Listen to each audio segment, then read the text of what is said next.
Dans la matinée du vendredi 24 juin 2022, la Maison des jeunes de la commune de Nati Tengou a servi de cadre pour la tenue d'audience publique de reddition de comptes placée sous le thème « L'État civil au service du développement local, social et économique ». Cette séance a connu la présence du secrétaire exécutif de la mairie, des chefs religieux, des têtes couronnées des sages et notables et bien d'autres. À l'entame, le chef du 2e arrondissement a invité les participants à une écoute attentive. Je demande à la population d'être un peu plus serein et attentif.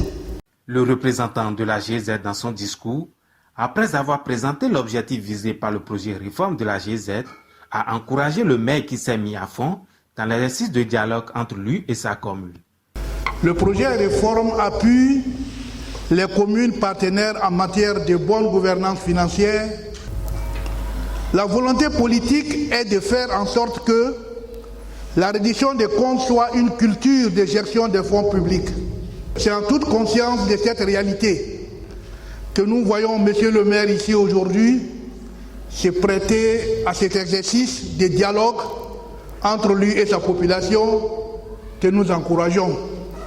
Le maire de la cité de Nanto, à son tour, a abordé la raison principale de la tenue de l'audience.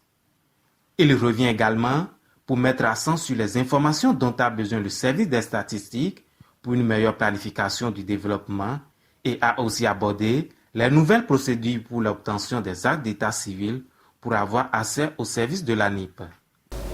Le conseil communal de Nati Tengou, que j'ai l'ainsi honneur de présider depuis le 8 juin 2020, a opté pour la transparence et l'implication des citoyens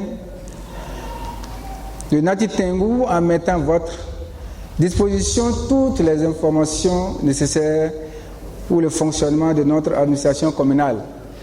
Pour une meilleure planification de tout le développement, le service des statistiques a besoin de connaître les différentes composantes de la société par tranche d'âge.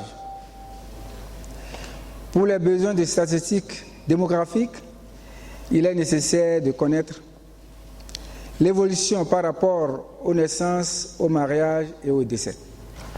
Ce sont les agents de santé qui sont en première ligne dans la déclaration des naissances et des décès qui ont lieu dans les centres de santé. Les arrondissements et les mairies déclarent dorénavant les faits d'état civil qui ont eu lieu hors de ces centres de santé, ainsi que les mariages.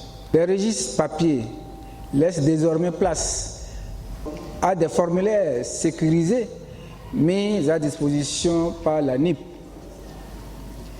Les déclarations se feront par portable et sur les formulaires sécurisés. Le délai de la déclaration de la naissance est de 30 jours pour compter de la date de l'accouchement.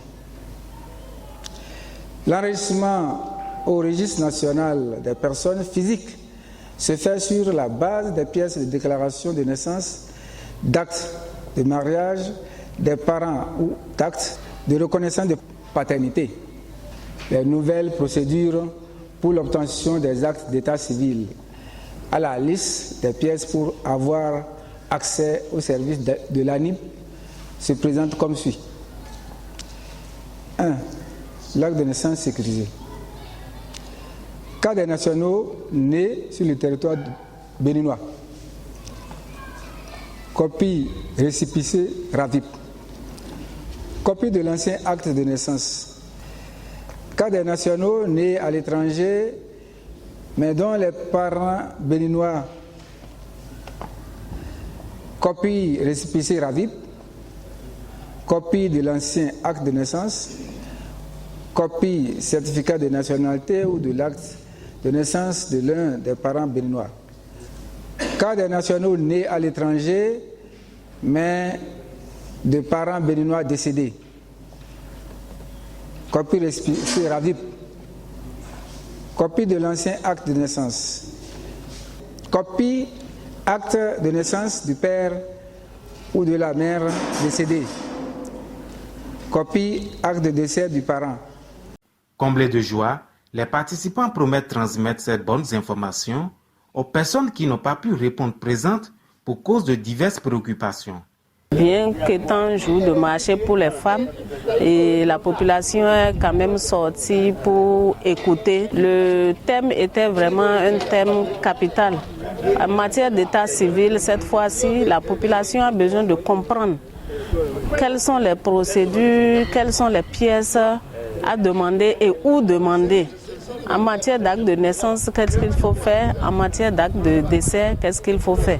Je pense que c'est vraiment intéressant et j'ai vu l'engouement de la population, la bonne volonté de cette population à participer aux activités de la commune, à participer au développement de la commune. Le sort de compte, c'est très important. Les gens doivent valoriser ça. Vivement que les citoyens fassent preuve de bonne citoyenneté.